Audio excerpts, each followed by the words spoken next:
খুলনা এক মায়ানগর, কিন্তু আপনি জানেন কি এই শহরের আকাশে প্রথম আজানের ধ্বনি কবে ভেসে এসেছিল?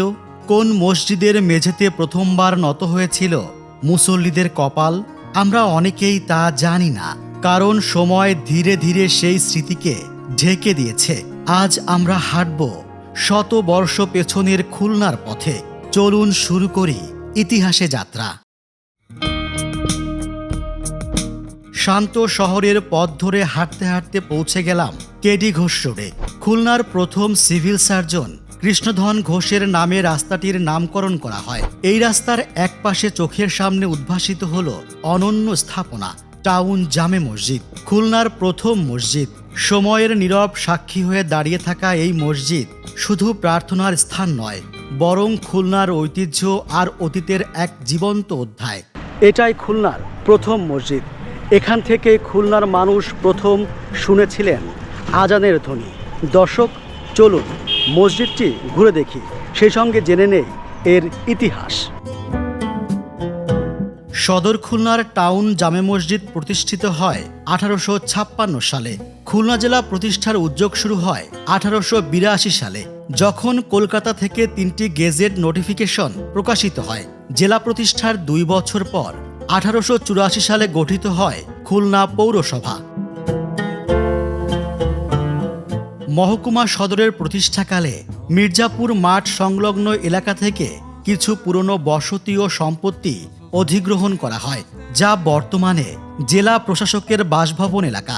সেই অধিগ্রহণের মধ্যে পড়ে সাতক্ষীরার বাসদহের কাজী সাহেবদের ছোট্ট একটি পাকা মসজিদ। ব্রিটিশ পিরিয়ডে এখানে ছোট্ট একটি মসজিদ ছিল, পরে একবার করে নেওয়া হয় এই আবাসিক এরিয়ার জন্য। পরে এই জায়গার যারা মালিক ছিল, এই মুন্সিপাড়ার কাজীরা, তাদের মাধ্যমে রানীর কাছে অ্যাপ্লিকেশন করা হয় যেটা মসজিদ হিসেবে যেন রাখা হয়। তারপরে মসজিদ হিসেবে রাখা হয়েছে। পরবর্তীতে শুনেছি বিভিন্ন থেকে যে একবারের টাকা নাকি আবার মালিক পক্ষ তুলে নিয়েছে, এটা শোনা কথা, জানি না সঠিক। এই মসজিদটা সম্পূর্ণ বেসরকারি, কিন্তু সরকারি বড় কর্মকর্তা এখানে সভাপতি, যেমন ডিসি সাহেব, আরও অনেক বড় বড় ব্যবসায়ী খুলনার এরা জড়িত আছে, কমিটিতে আছে। এই পাবলিকের অনুদানেই মূলত এই মসজিদটি পরিচালিত হয়। জেলা শহর গঠনের পর শহরের মুসলিম সরকারি কর্মচারী ও অধিবাসীরা মসজিদটিকে সাধারণ জামে মসজিদে পরিণত করেন। 1924 সালে শহরের বিশিষ্ট ব্যবসায়ী মুন্সি মোহাম্মদ ইউসুফ মিয়ার অনুদানে মসজিদটি সংস্কার করা হয়।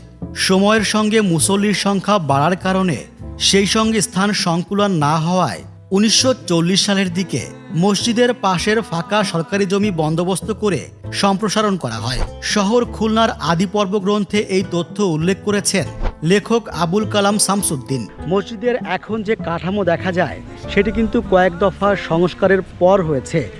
মসজিদের সেই আদিরূপ কিন্তু এখন আর নেই। তবে পরবর্তী সময় সংস্কারের সময় চুনসুরকি ও ইটের দ্বারা তৈরি হয়েছিল মসজিদটি। ভেতরে 4টি অংশ ছিল। একতলা বিশিষ্ট মসজিদটিতে ছোট ছোট অনেক গম্বুজ ছিল। একটি গম্বুজ কাঠামো এখনও রেখে দেয়া হয়েছে। তবে এর যা বেহাল অবস্থা, তাতে কতদিন টিকবে সেটাই বড় প্রশ্ন। অথচ এর সামনে কোটি টাকা ব্যয়ে সুউচ্চ মিনার তৈরি করা হয়েছে, যা আমার কাছে অহেতুক মনে হয়েছে।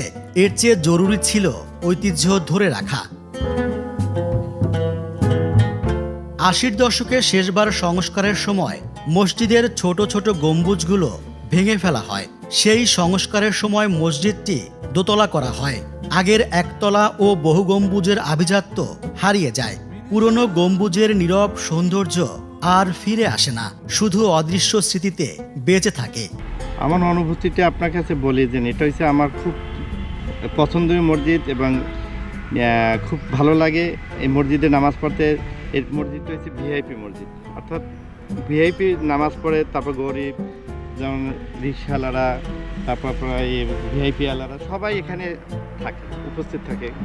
অর্থাৎ অনেক দূর থেকেও এসে এখানে নামাজ পড়ে। অফিস আদালত, ডিসি অফিস, এসপির অফিস, তারপর হচ্ছে সিটি কর্পোরেশন স্টাফও অনেক সময় এখানে নামাজ পড়তে আসে কেন? এই জন্য এই মসজিদটা খুবই শান্ত এবং পরিবেশে নামাজ পড়তে পারা যায়।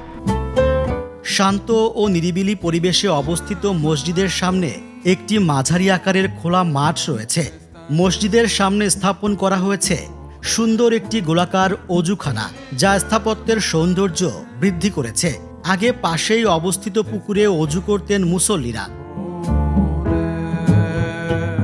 যতই সময় এগিয়ে যাক, নতুন মিনার উঠুক বা সংস্কার হোক, এই মসজিদ আমাদের মনে করিয়ে দেয় ঐতিহ্য সংরক্ষণ করাই সবচেয়ে বড় দায়িত্ব। খুলনার প্রথম মসজিদ কেবল অতীতের গল্প নয়, এটি আমাদের পরিচয়, আমাদের স্মৃতি এবং আমাদের শহরের প্রাণ।